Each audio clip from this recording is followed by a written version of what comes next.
Welcome to Headline Wednesday from Dispatch, U.S. Military History Magazine, developed by trackpads.com. Each week, we take one pivotal moment from United States military history and follow it from the first warning signs to the final outcome. Today, we go to Hue City in the Vietnam War for the story of the battle for Hue. In the first days of the Tet Offensive, Marine convoys rolled toward Hue expecting another familiar patrol, not the heart of a crisis. Low clouds and rain pressed down over the Perfume River as trucks and armored vehicles crept along Highway 1, their windshields streaked and fogged. Along the roadside, refugees pushed carts and balanced bundles on bicycles, waving the convoys down with stories of gunfire, strange flags, and bodies lying in the streets ahead. Their warnings were confused but carried the same message, that something had gone very wrong inside the city. The Marines were driving toward a place that no longer matched the maps in their heads. When the first squad stepped off near the university and the southern neighborhoods, the familiar sights of shops and townhouses came with new, violent details. Glass from shattered shopfronts crunched under boots, and blown-out windows gaped like empty eye sockets along entire blocks. Somewhere ahead, the sharp crack of rifle fire bounced between tile roofs and stone walls, each echo making it harder to tell where the enemy really stood. Hue had been known as a quiet cultural and religious center, the former imperial capital, a place of pagodas, scholars, and ceremonies. Now, smoke and the smell of explosives rolled through streets that had once felt far from the front lines. Almost at once, the usual rules of the war seemed to fall apart. Jungle tactics and open field drills offered little guidance for tight alleys where every doorway might hide a rifle and every upper floor could shelter a machine gun. Radio traffic filled with jagged reports that did not yet form a clear picture, only fragments about enemy flags over government buildings, surprise ambushes near the bridges, and a citadel on the far bank that might already be in hostile hands. The situation sounded worse with every new transmission. There was no obvious safe direction to move. On the ground, Marines and soldiers learned quickly that survival depended on concrete and timing. They moved in short, tense dashes from wall to wall, crossing open spaces only when another team could cover them, and hugging courtyards and arcades whenever they could. Each doorway became a threshold between relative safety and sudden contact, and every corner was a place where someone might be waiting with a weapon already aimed. Squads dug in among courtyards, courthouses, and scattered strongpoints as the light changed and the rain kept falling. By then, it was clear that this was far more than a local flare-up, because Hue was under attack on both banks of the river, and the fight in front of them was only the first piece of a much larger struggle for the city. The battle for Hue unfolded inside the wider shock of the Tet Offensive, a coordinated wave of attacks across South Vietnam in early 1968. Regional commanders in the Northern Tactical Zone, often called First Corps, knew that Hue was far more than another provincial town on their responsibility chart. The city stood astride Highway 1, close to the border region, serving both as a road hub and as a political and administrative center for the area. It housed important South Vietnamese government offices and an American advisory presence that symbolized Allied commitment in the North. To lose Hue, even for a short time, would send a stark message to villagers, soldiers, and foreign observers that enemy forces could seize and hold a major city deep inside the South. That message would reach far beyond the Perfume River. If North Vietnamese units and Viet Cong fighters could raise their flags over Hue and keep them flying, it would challenge earlier claims that the war's momentum favored the Allies. It would suggest that rural security and city security were both more fragile than many had believed only weeks before. Inside headquarters, officers weighed not only tactical maps, but also the likely impact on morale, politics, and international opinion if such a symbolic city remained in hostile hands. The stakes were both practical and psychological, and everyone knew it. the practical dangers were serious on their own. Enemy control of Hue threatened supply routes that ran along the coast, put nearby bases at risk, and offered North Vietnamese planners a platform for further attacks throughout the region. Inside the city, combat unfolded among civilians and around religious sites, turning areas of worship and study into contested ground by simple proximity.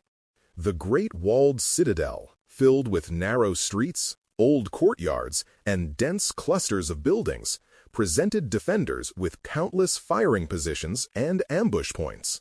Its moats and walls shaped the battlefield in ways that maps could not fully explain.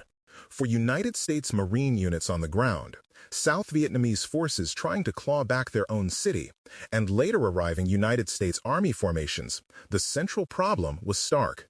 They had to root out entrenched, determined defenders from a maze of stone, concrete, and history without turning all of Hue into a flattened ruin.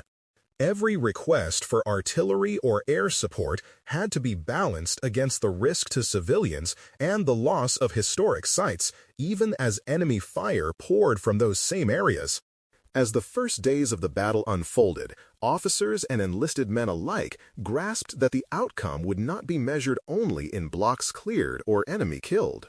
The struggle for Hue would shape how the war was seen, how future operations were planned, and how the people who lived there would remember these weeks long after the shooting stopped. By the time those first days of fighting in Hue were over, it was clear that this disaster had deep roots. The city that now echoed with gunfire and explosions had seemed, only weeks before, like one of the least likely places to become a battlefield. Understanding how Hue shifted from quiet garrison town to city under siege helps explain why the battle became so hard and so costly.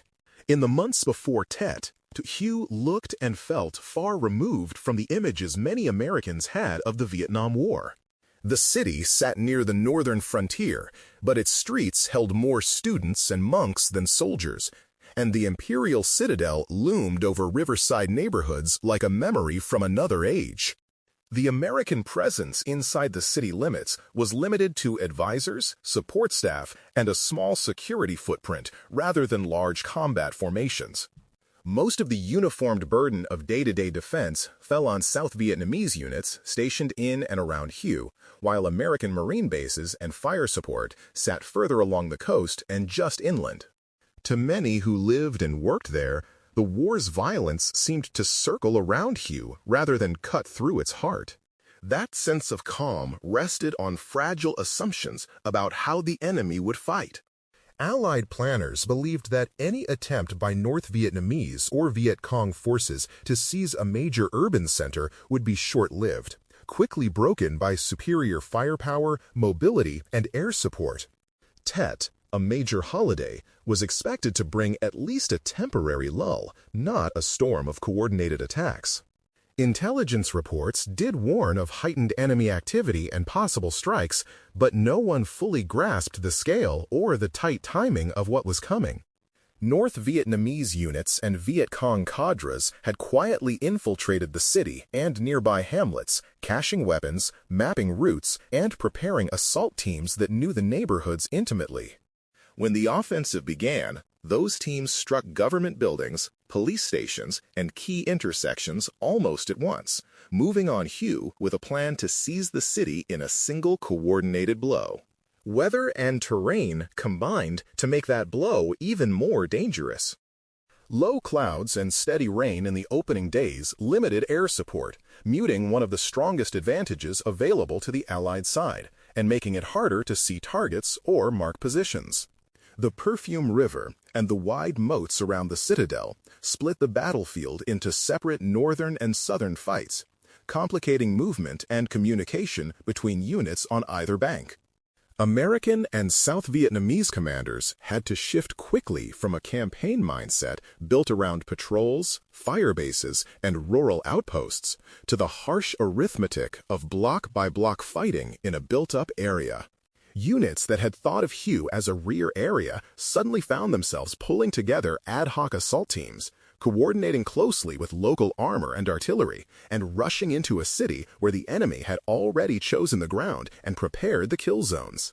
On the southern bank of the river, the initial days of the fight saw Marines and South Vietnamese troops clawing for control of half a city, while the Citadel and many key positions north of the water remained in enemy hands.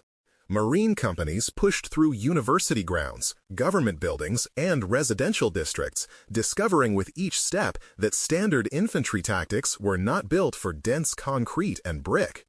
Moving in the open streets meant exposure to carefully arranged fields of fire from rooftops, courtyards, and upper windows that gave defenders commanding angles. The units learned quickly that the safest path was often through a wall rather than around it, using demolitions and recoilless rifles to blow holes and then advancing room to room instead of across bare intersections. Each block stopped being a simple line on a map and became a miniature battle with its own risks and demands. At street level, the fighting took on a very specific rhythm. Marines hugged the sides of buildings, rifles up, while one team covered windows and balconies, and another team slipped to a doorway and blew it in with explosives. Inside, stairwells had to be cleared one slow step at a time, with grenades bouncing off tile floors and plaster walls in deafening bursts that left ears ringing and hallways filled with dust. Snipers on church towers and taller structures watched for the slightest movement, pinning down patrols until tanks and armored vehicles could be brought forward to blast them out of their perches. South Vietnamese forces fought to retake their own government compounds and neighborhoods, often under fire from positions that had been friendly just days before. The constant thunder of tank guns, machine guns, and small arms echoed through the streets, mingled with the cries of civilians trying to flee or huddling in place as the battle rolled past their doors. Across the Perfume River, the Citadel and surrounding districts formed a separate, equally brutal front. Regular North Vietnamese units used the thick stone walls, narrow lanes, and historic buildings as natural strongpoints, turning cultural landmarks and old houses into firing positions and bunkers. South Vietnamese units inside the Citadel fought to hold what they could, often under extreme pressure, while American commanders outside its walls wrestled with how to reinforce them and break into enemy-held sectors without destroying the most significant historic core of the city. Artillery and airstrikes had to be used with great care in those northern sectors, and in some areas they were withheld entirely to avoid destroying temples, palaces, and densely packed civilian quarters. That caution meant that assault troops, both South Vietnamese and American, shouldered even more of the risk as they closed with defenders who had every advantage in cover and preparation. The need to coordinate all of these efforts turned the battle into a complex, high-stakes puzzle.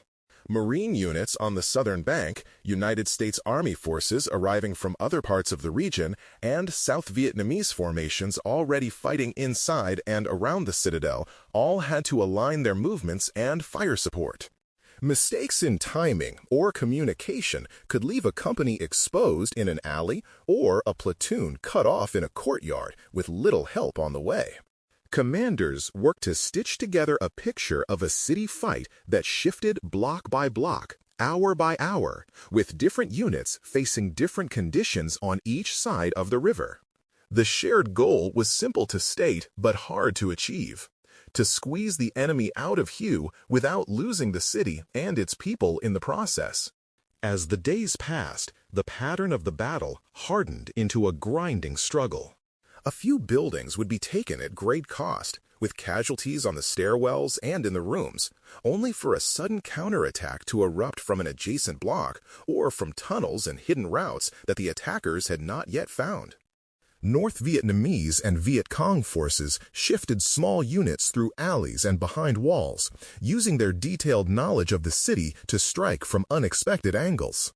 The weather stayed poor, keeping some aircraft grounded and making the streets slick with rain, mud, and rubble.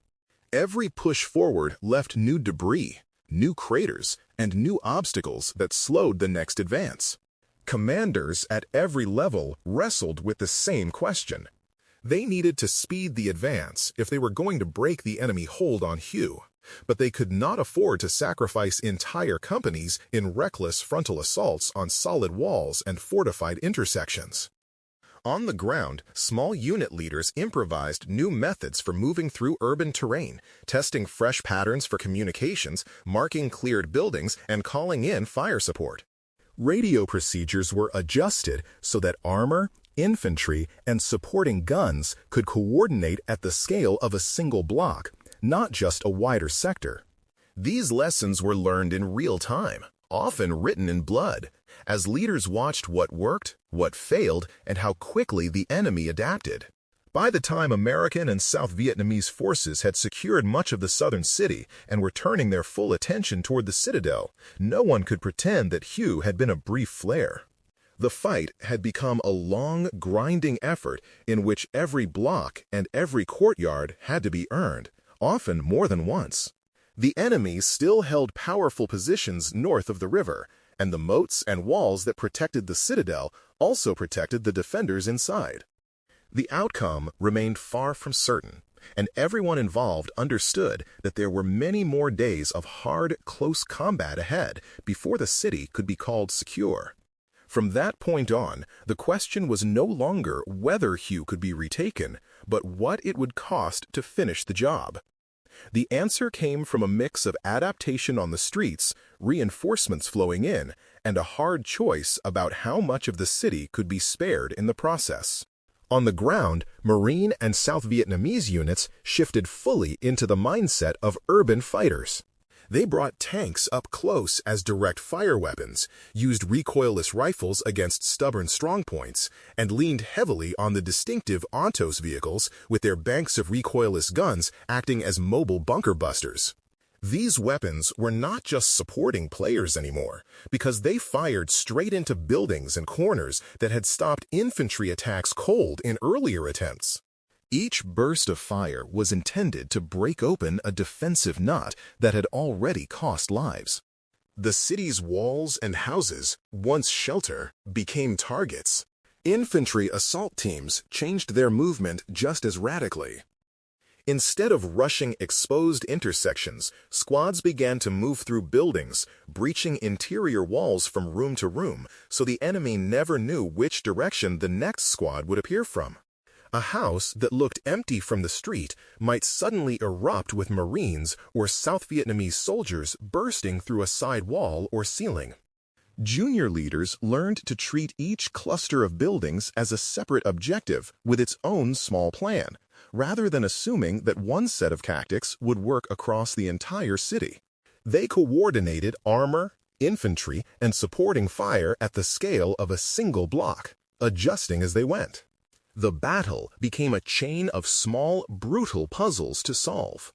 Higher headquarters had to adapt as well, and they did so by accepting that Hue could not be retaken cheaply or quickly. More Marine battalions were committed to the city, filling out the lines and giving commanders extra weight for renewed pushes into enemy-held districts. United States Army units were drawn into the fight, helping to seal off approaches, cut escape routes, and apply pressure on positions in and around Hue that had been feeding men and supplies into the city. Rules that had limited firepower eased in key areas as it became clear that North Vietnamese and Viet Cong forces had turned entire streets and religious complexes into fortified zones. What had been restrained became more aggressive out of necessity. Artillery and airstrikes, still constrained in the most sensitive parts of the city, were used more forcefully elsewhere to blast apart defensive belts that had consumed assault companies day after day. Gun crews and pilots worked to hit bunkers, firing points, and suspected strongholds while trying to avoid the worst harm to civilians. Inside the Citadel, South Vietnamese forces, reinforced and backed by American advisors and external fire support, pushed slowly through ancient courtyards and tight lanes. Every gain cost them men and effort, yet step by step they ground down the defenders. The old walls echoed with modern fire. For all their advantages in preparation and initial surprise, the enemy began to feel the cost of holding a city under constant assault. Their supply lines into Hue grew strained as Allied forces tightened the cordon and made every resupply run more dangerous. Casualties mounted, not only in the front line positions, but also among the small groups moving weapons and ammunition through alleys and hidden paths. Their ability to shift units between sectors eroded as roads and routes came under more accurate fire. What had once been a flexible defensive network started to harden and crack. Carefully arranged kill zones that had shattered earlier attacks were themselves shattered, brick, by the combined effects of armor, artillery, and close assault. Strongpoints that had seemed unbreakable began to fall one by one as walls collapsed and buildings burned. By late February, the combined pressure told. North Vietnamese grip on key portions of Hue loosened as positions were overrun or abandoned. The very qualities that had made the city such a powerful symbol now worked against the defenders, because there were only so many places to hide once every wall, tower, and courtyard had been mapped, attacked, and attacked again. When the last organized resistance in Hue finally broke, the city that emerged from the smoke was deeply changed. Entire neighborhoods had been pounded into rubble, their streets clogged with collapsed masonry, burned-out vehicles, and the remains of a proud cultural center caught between determined attackers and equally determined defenders. Civilians had suffered terribly, not only in the crossfire, but also from terror and executions carried out during the period of enemy control. For South Vietnam, retaking Hue meant preserving an important symbol and a key northern city. The victory, though, came at a staggering cost in lives and destruction. For the Marines and soldiers who fought there, the memories of house-to-house combat did not fade quickly. They carried with them images of snipers firing from among sacred buildings, of friends killed over a single doorway, and of long days when progress could be measured in a single courtyard taken. Those experiences left marks that lasted long after they left the city behind. Hue did not feel like just another operation on a list. It felt like a turning point in how they understood the war and their own service. At the operational level, the recapture of Hue became part of the broader pattern in which the Tet Offensive failed to deliver the knockout blow its planners had hoped for. In strict military terms, North Vietnamese and Viet Cong forces suffered heavy losses, and many of their gains across South Vietnam proved temporary. Yet the very fact that they had seized Hue, held parts of it for weeks, and turned a supposedly secure cultural capital into a battlefield shocked audiences far from the Perfume River. Images of devastated streets, shattered temples, and American and South Vietnamese casualties cut against earlier assurances that the war was being brought under control. Hue stood as a clear example of how battlefield outcomes could differ sharply from strategic and political effects. For the United States Marine Corps and the United States Army, Hue forced a hard reevaluation of urban warfare. Lessons about how to combine infantry, armor, engineers, and fire support in dense cities, the need for specialized training for such environments, and the limits of firepower when fighting among civilians all echoed in later operations in other wars and other countries. The battle showed that even well-trained forces could be caught off guard when the fight shifted suddenly into dense urban terrain. That kind of terrain favors careful preparation, intimate local knowledge, and close-range defense. Today, staff rides, classroom discussions, and museum exhibits return to Hue as a case study in how a single city fight can reshape doctrine, expectations, and public perception all at once. In those settings, maps and photographs of the city help audiences understand why the fight was so hard and why its impact was so wide. The men who fought through its streets and into the old Citadel did more than retake a city. They helped write a new and costly chapter in the history of urban combat that continues to influence how militaries think about these battles in the present day. You can hear narrated Headline Wednesday features in the Dispatch audio editions from trackpads.com, and for more conversation and daily facts, you can look for the United States Military History Group on LinkedIn. Headline Wednesday is developed by trackpads.com as part of Dispatch U.S. Military History Magazine.